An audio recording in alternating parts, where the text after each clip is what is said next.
Bom dia para vocês e bem-vindos a mais um Manhã Mulher. Hoje, especial pet. Hoje eu tô aqui com uma convidada super especial, a Camila Volok. Ela é psiquiatra animal e ela vai contar um pouquinho pra gente, dar dicas sobre comportamento animal. Tudo bem, Camila? Tudo bem, obrigada pelo convite. Bom dia para todo mundo.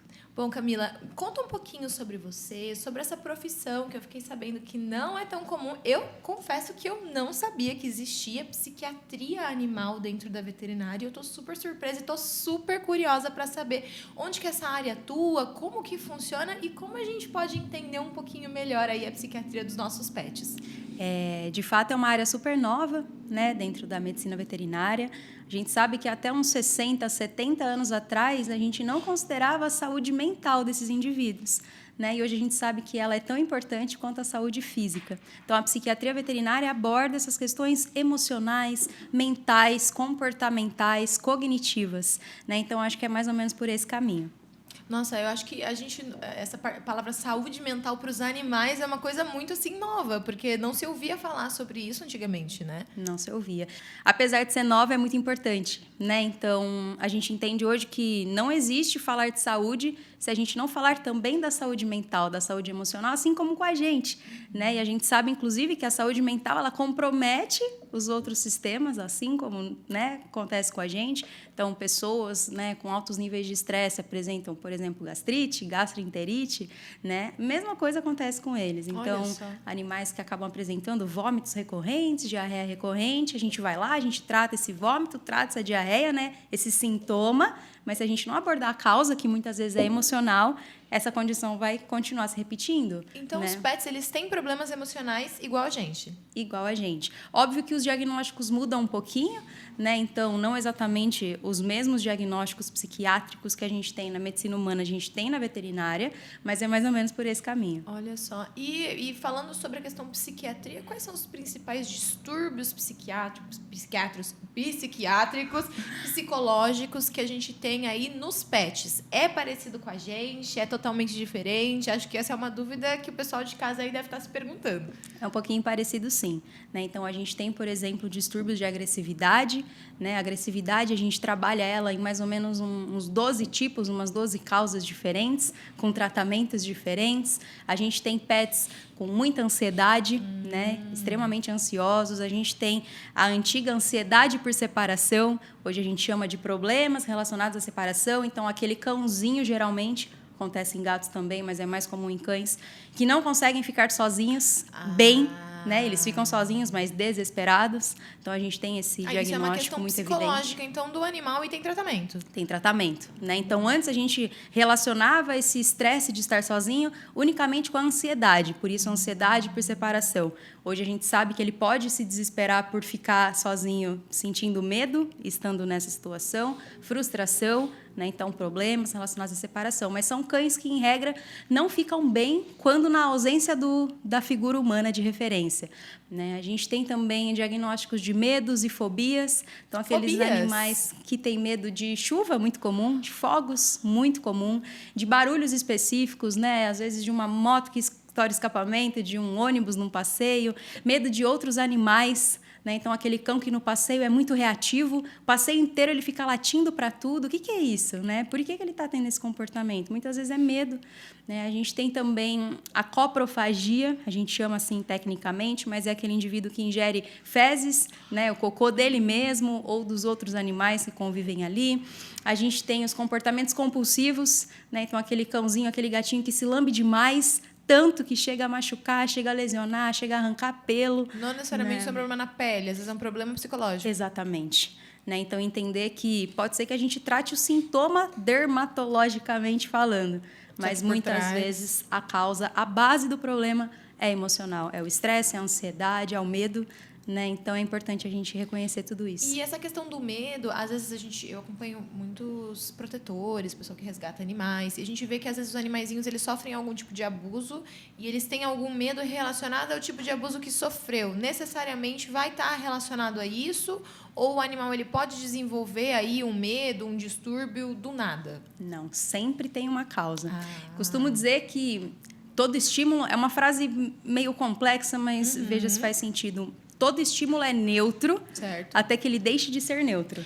Então, entendi. uma caneca, para um cão que nunca viu uma caneca antes, ela é caneca. neutra. Uhum. Tanto faz uma esse caneca. negócio existir na minha vida. Agora, a partir do momento que eu arremesso essa caneca nesse cão, ela passa a ser um estímulo relacionado a um trauma. E aí, toda vez que ele tiver contato com essa caneca, ele vai manifestar comportamentos que a gente vai entender. Opa, já aconteceu alguma coisa ali naquela situação, com aquele objeto. O mesmo com pessoas. Né? Então, é muito comum a gente ter cães, por exemplo, com medo de crianças. Né? Mas nossa, do nada desenvolveu? Não. Né? Então a gente fez alguma coisa com ele, não foi de propósito e ele teve medo. Muitas vezes não é de propósito, né? Que as crianças elas são mais impulsivas, Sim. elas agem, elas se comportam muito rapidamente, corre para lá e para cá e grita, né? Sem avisar. Então é uma comunicação difícil deles entenderem, né? É uma movimentação difícil de eu entender. Então eu acabo ficando meio ressabiado, né? Com aquele indivíduo que é menor do que eu estou acostumada a lidar, né? Então, assim, todo estímulo é neutro, até que por algum motivo ele deixe de ser. Então, deixou de ser neutro, me assustou, né? Me causou dor, por exemplo, se eu arremesso um objeto, né? Uma vassoura, por exemplo. Uma vassoura é neutra para um cão. Até você usar para bater no cachorro. Até você bater com ela no cachorro. Ou, por exemplo, até ela cair, né? Você deixou ela encostadinha na parede, ela caiu. Aquilo o barulho assusta, gera um trauma. Né? Então, é mais ou menos assim que funciona. Então, se o seu cachorro começar do nada a ter medo de alguma coisa, tem que ficar de olho, porque foi alguma coisa que aconteceu ali, que deu aquela... traumatizou o animal, né? Com certeza existiu uma situação traumática, né? O gatilho, ele tem a ver com uma situação anterior que foi traumática. Igual a gente, né? Igual a pensar, gente. É exatamente o que acontece com a gente. É igualzinho. Né? Então, a gente sempre desenvolve medo de alguma coisa porque aquela coisa causou algum mal na gente. Né? Seja um mal emocional, de um susto, de um desconforto, de estar ali, né? Ou um mal físico, né? De uma dor que fez a gente sentir. E também, não sei se tem a ver, mas eu acho que, não sei, eu sempre tive animais, tive já muitos cachorros, hoje tenho gatos, e eu não sei, parece que cada animal tem a sua personalidade.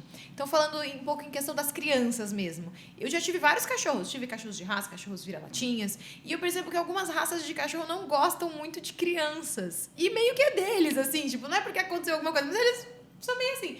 Outras raças já não, eles já adoram criança. Isso tem a ver aí com a psicologia do animal, isso tem a ver também com a personalidade. Eles têm realmente uma personalidade ou é uma coisa da nossa cabeça? Que a gente acha, não, cada um tem a sua personalidade, mas não tem nada a ver, isso é uma coisa nossa. Ou existe isso, do cachorro ter as suas características próprias ali? Existe super isso, né? Então, por exemplo, você mesma trouxe isso, né? Já tive vários cães, um diferente do outro. Eles eram muito diferentes, era muito engraçado. As minhas gatas mesmo, tenho duas. Uma não tem nada a ver com a outra. Uma é super assim, boazinha, você pega, parece um bebê. A outra já é de lua, na hora que ela quer, quando ela quer, sim, entendeu? Ela é manhosa. Então, elas têm personalidades super diferentes. E são da mesma espécie. Sim. Né? E muitas vezes cães da mesma raça têm personalidades diferentes. Né? Então, você trouxe a situação da criança. O que geralmente acontece? Cães pequenos tendem a sentir mais medo das coisas no geral. Porque as crianças são maiores, né? Porque o mundo é de gigantes para eles, né? Então, tudo é muito grande. Todos os estímulos são muito enormes. Excessivos, e é muito difícil de eu lidar. Geralmente, o que acontece também com os cães menores, eles são menos respeitados. Então, como o potencial de machucar que eles têm é menor, a gente acaba errando no sentido de não respeitá-los, né? A gente geralmente não passa do limite com cães grandes, porque a gente sabe tem medo deles que reagirem, a consequência, né, vai ser grande também. Acho que as crianças, né, também, né? Mesma coisa. Então, os cães menores, eles tendem a sentir mais medo no geral por conta disso, por erro nosso, de não respeitar esses indivíduos. Em relação à personalidade, isso é super válido e precisa ser considerado, né? Então, a gente fala muitas vezes de raças específicas com comportamentos específicos. O comportamento, então, ele tem muito mais relação com o ambiente do que com a genética propriamente dita. Claro que existem raças que foram selecionadas, por exemplo, para trabalhos específicos, né? Trabalho de caça, trabalho de farejar, né? E aí a gente tem, são características que já vêm com o animal. Uma característica foi selecionada para existir ali, né? Mas, de forma geral, um cão agressivo, por exemplo, ele se torna agressivo por conta do manejo que foi feito com ele, por conta do ambiente onde ele se desenvolveu, por conta da educação que foi dada para ele, e não porque ele é selecionado para ser agressivo. Né? A gente vê muito isso em relação aos pitbulls, né? Os bulls no geral. Pitbull, meu Deus. São animais bravos. Bravo, né? Agressivo.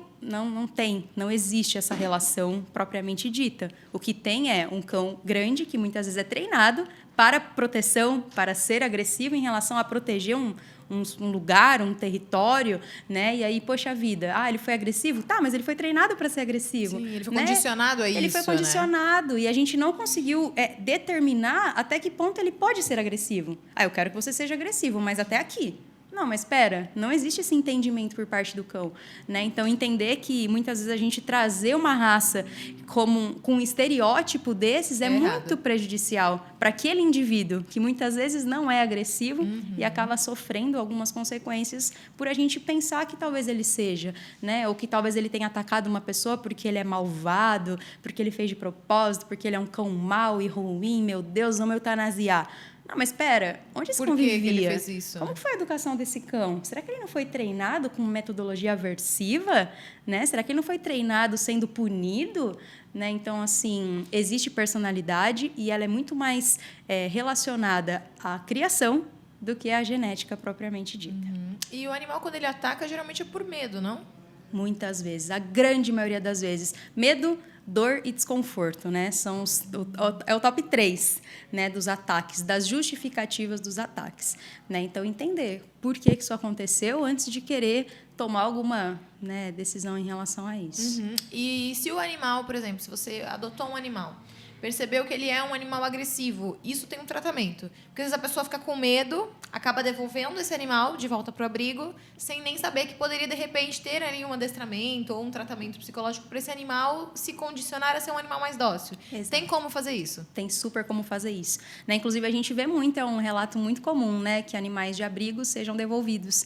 Porque, no fim, são indivíduos que a gente não conhece o histórico, né? Eles vieram, muito provavelmente, situações de maus tratos, situações de rua, né? Situações nas quais eles sofreram muito. Com traumas, aí, né? Com traumas, milhares deles, né? Eu costumo dizer, veio com uma mochilinha já de traumas. E aí, a família está preparada para lidar? Né? Então, eu sempre falo, quando eu converso com o pessoal de ONG, não omitam informações. Aquela família precisa saber que aquele animalzinho é agressivo em alguma situação específica, né? Às vezes por posse de recurso, ou, enfim, ao ser tocado, né? Sensibilidade ao toque, acaba reagindo com agressividade. É importante a família saber para ela se preparar, porque senão, na primeira manifestação de agressividade, vai ser devolvido. Ela vai ficar com medo. Vai ficar com medo, meu Deus, o que eu faço? Né? Muitas pessoas nem sabem que existe um tratamento, então existe. Né? E esse tratamento ele é pautado, se você me permitir a explicação, ele é pautado em 3 pilares de abordagem. Né? O primeiro pilar é o manejo do ambiente. Então, lembra que eu te falei que o ambiente determina muitos comportamentos? Então, eu preciso de um ambiente adequado para aquele animal. Né? Então, a gente fazer com que esse ambiente se torne um lugar adequado para ele faz parte do processo. A segunda abordagem é o adestramento. Né? Então o adestramento ele está ali junto. Ele faz parte do processo, adestramento positivo, né? Então, empático, respeitoso. Né? E, muitas vezes, a psiquiatria entra nesse processo com o uso de medicações psiquiátricas. Então os animais tomam medicação psiquiátrica? Tomam medicação psiquiátrica. Tem o Rivotril dos cachorrinhos? Tem. O Rivotril não é um princípio ativo que a gente usa na veterinária, mas é mais ou menos por aí, né? Os ansiolíticos, os antidepressivos, sim, eles fazem parte do processo. O que é importante eu dizer também, a gente não entra com medicação para dopar esse animal, vamos deixar ele sedado, porque daí ele não morde ninguém. Claro que não. Eu preciso dele ativo, né? Eu preciso dele ativo, pensante, para poder treinar. Né? Então, a ideia do antidepressivo, do ansiolítico, é reduzir esse estresse, reduzir essa emoção ruim que não deixa ele pensar diante das situações. Né? Então, eu preciso que ele pense. E essa medicação entra com esse objetivo. Né? Então, tem muitas famílias que ficam, ai, meu Deus, vou dar remédio para o meu cachorro. Faça isso. Tome essa decisão. Se o veterinário está indicando, é porque está tudo bem. Tome essa decisão, porque faz parte do processo de tratamento. Né? É muito difícil a gente tratar cães traumatizados sem a medicação. É muito difícil para ele lidar com tudo, com o mundo, com o ambiente. Como que eu vou treinar? Né? Como que eu vou fazer um adestramento de forma adequada se o sistema nervoso central dele não está preparado para aprender? É como com a gente, né? A gente, sob efeito de estresse, a gente não pensa direito, a gente não aprende nada, né? Então, brigas, sei lá, de trânsito, por exemplo. A gente fala o que não devia, a gente faz o que não devia, porque tá dentro, tá tão inundado de hormônio de estresse naquele momento que você não pensa, você não raciocina, né? Você não formula uma frase de forma adequada. Então, é muito importante a gente considerar isso, né? As medicações, elas fazem parte do processo para eu permitir que esse cão seja treinado, que ele aprenda aquilo que eu vou ensinar para ele, que ele aprenda, por exemplo, que a caneca não vai mais causar nenhum desconforto, né? Eu usei o exemplo da caneca. Então, a caneca, uma vez, foi um problema para mim. Agora não é mais. Não é mais, tá tudo bem. Ela não vai mais ser arremessada em você. Pode se aproximar da caneca, né? Então, eu preciso que esse cão, esse gato, ele tenha essa condição de entender aquilo que eu quero mostrar para ele. E agora a gente vai fazer uma pausinha para o intervalo comercial. Não sai daí que o nosso bate-papo ainda continua, hein? Olá, pessoal! A dica de hoje é para você que se incomoda com o volume e frizz dos seus cabelos. O Herbotox Máscara de Hiperblindagem da Dolce Rosa Profissional auxilia na selagem das cutículas e reduz o volume com a combinação de vitaminas e ácidos graxos que mantém as cutículas dos fios fechadas, protegendo dos danos diários. Com manteiga de murumuru, extratos de bambu, óleo de castanha do Pará e ácidos orgânicos em sua composição, ele elimina o frizz, ajuda na reposição de massa capilar, deixa os cabelos hipermacios e previne pontas duplas, sendo indicado para todos os tipos de cabelo. Totalmente livre de formol em sua composição, o Herbotox promove uma super blindagem dos fios, deixando-os saudáveis por dentro e por fora enquanto sela as cutículas abertas e reduz o volume. Então, na sua próxima ida ao salão de beleza para domar as suas madeixas, peça pelo Herbotox Máscara de Hiperblindagem da Dolce Rosa.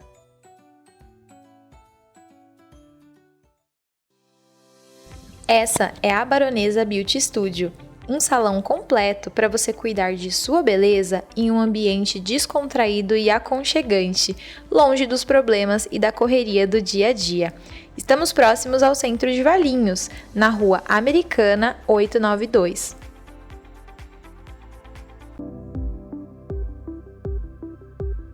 E voltamos do intervalo, vamos continuar o nosso bate-papo aqui falando sobre comportamento animal. E você falou da questão do antidepressivo. Os animais têm depressão?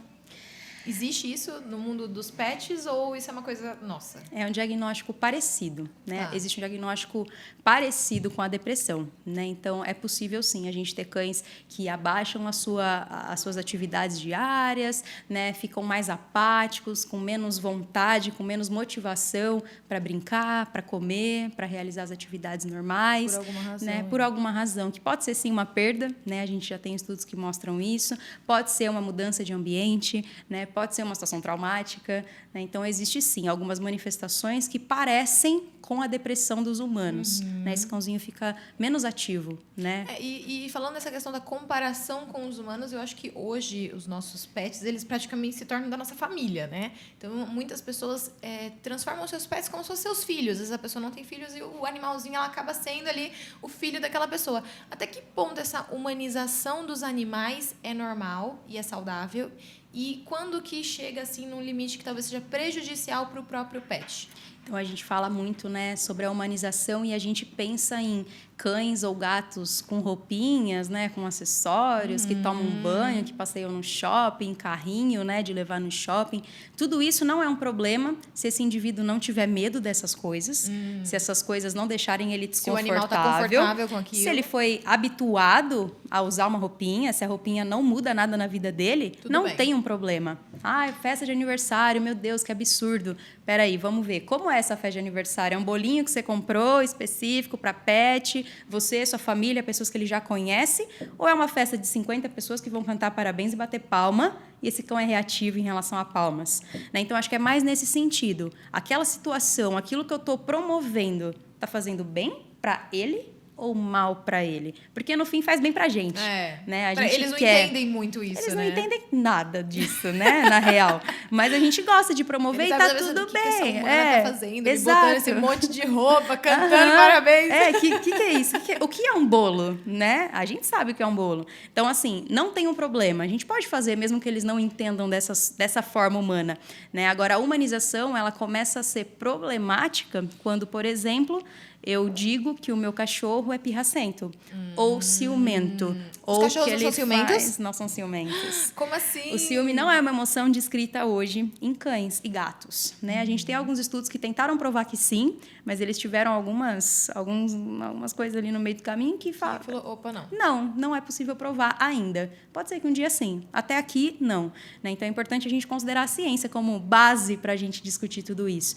Né? Então, a humanização ela é ruim quando a gente, por exemplo, tem um cãozinho que está fazendo xixi fora do lugar e a gente acha que ele faz de propósito, porque ele quer me irritar, porque ele quer me deixar nervosa, ele sabe que fez errado. Não sabe. E a gente vai lá e geralmente faz o quê? Bate. Pune.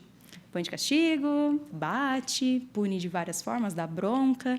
Aí a humanização começou a ser problemática. Porque daí eu tô causando um trauma no meu cachorro. Que ele nem tá entendendo por quê. Não tá entendendo absolutamente nada, né? Então, aí sim a gente tem uma humanização ruim.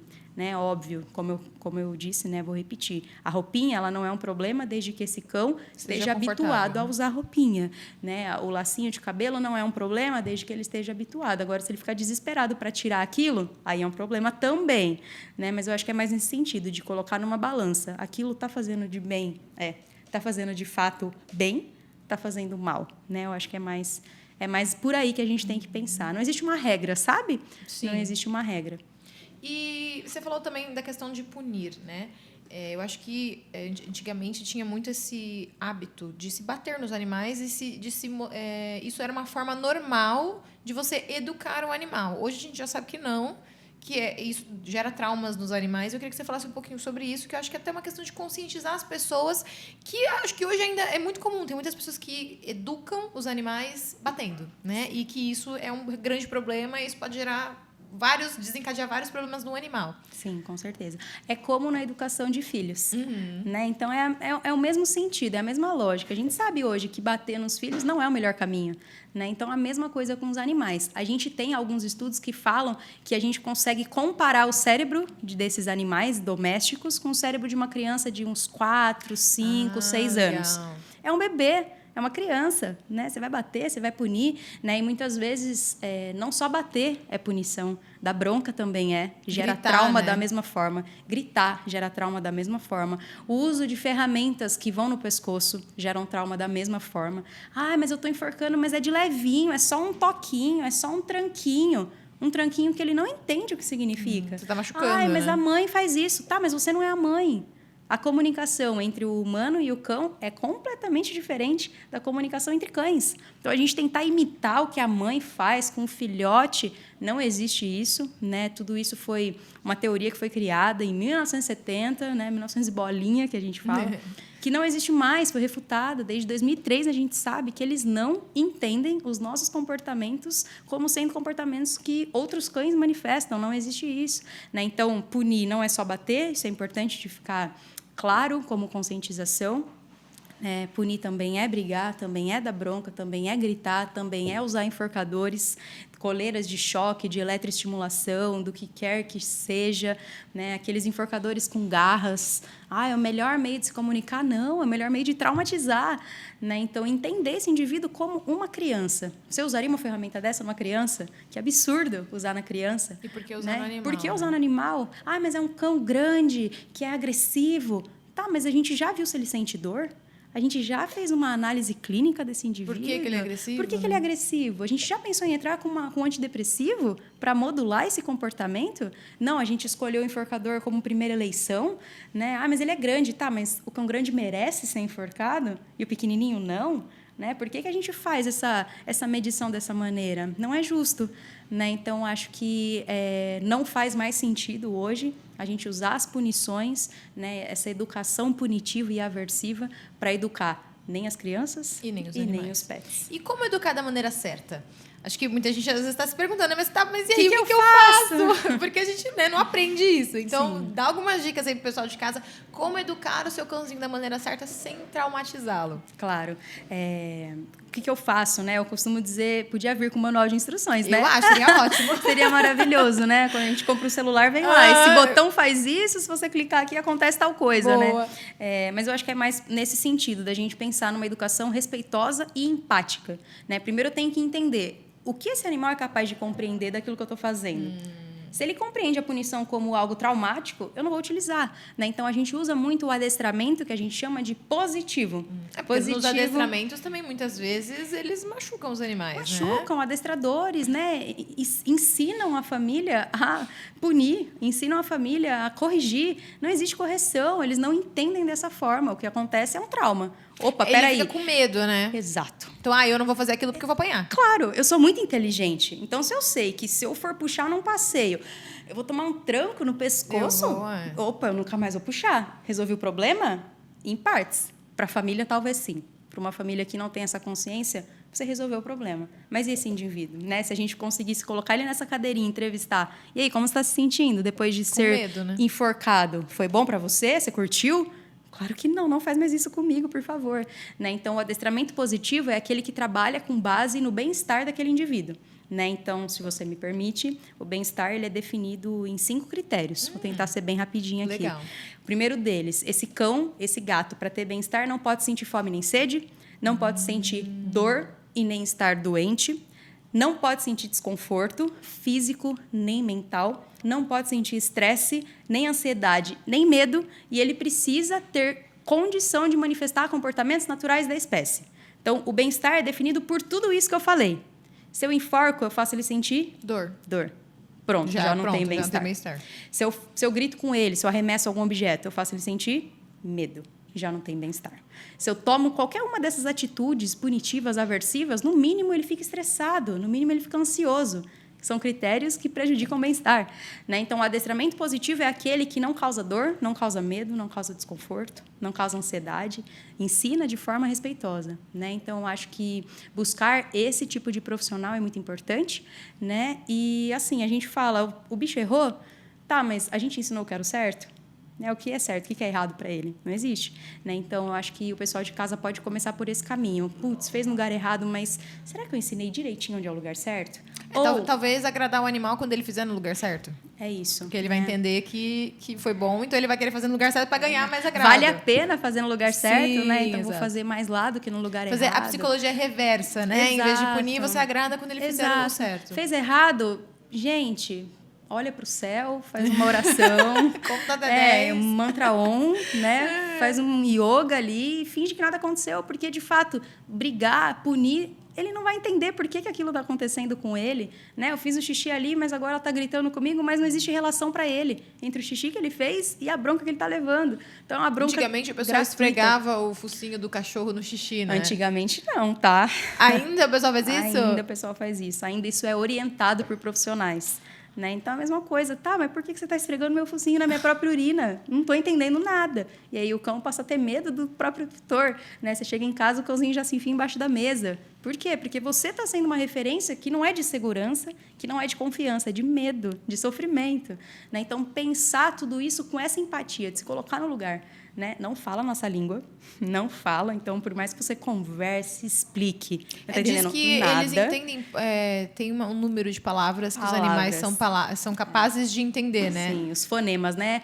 Falam em 250 fonemas que eles são capazes de entender, mas eu preciso relacionar o fonema Com alguma coisa. com aquilo que eu quero que ele entenda, né? Então, no geral, uma conversa, uma frase, um diálogo, vai entender. não faz sentido para eles. Óbvio que a gente pode conversar, eu converso com os meus, né? A gente acaba fazendo isso, mas entender que eles não estão É uma coisa que faz bem pra gente, né? Pra eles, Exato. tanto faz. Né? Exato. Né? Então, acho que é mais por esse caminho. E como que as pessoas conseguem identificar, por exemplo, se o seu animalzinho está com algum problema? Você falou que às vezes eles apresentam alguns sintomas. Como que as pessoas podem ficar ligadas aí para entender que talvez o seu animal esteja com algum problema psicológico e a gente não percebe, e acha que ele está de pirraça, acha que ele está fazendo alguma coisa de propósito e não está? Então, se ele sempre manifestou um padrão comportamental e aquele padrão começou a se alterar, já pode chamar nossa atenção. Ou, por exemplo, um cãozinho que fica sozinho. Aí você chega em casa, a casa está destruída, xixi e cocô fora do lugar, atrás da porta com poça de água, que na verdade é saliva, ou vizinhos que falam, né? Nossa, chorou o dia inteiro. Nossa, a gente ouviu ele chorando, gritando, arranhando a porta. Ou a porta fica com marca de arranhado. Né? Então, são sinais claros de que esse cão está sofrendo na sua ausência. E é importante a gente entender o sofrimento em todos esses processos. Porque a gente fala, tá bom, latiu, mas deixa Cachorro latir. late. Cachorro late, daqui a pouco para. Não, ele está sofrendo. Né? Então, olhar para isso como uma maneira de como eu resolvo essa situação. Né? Outras manifestações são os cães que apresentam medo diante de algum estímulo, de alguma pessoa, né? Ou, como eu falei, do passeio, né? Cães muito reativos no passeio, eles nem farejam, eles nem curtem o passeio. É o passeio inteirinho. Eles ficam desesperados. Latindo para tudo, né? Andando nas patinhas de trás, né? Levantando para latir, para avançar nas coisas. Passeio horroroso, né? Um passeio que é desgastante para você. O cachorro te arrasta no passeio, né? aí tem um problema que precisa ser tratado. Que mais? Banho, né? Então, geralmente, cães que sentem medo de tomar banho ou que o pet shop traz o relato de que é difícil dar banho.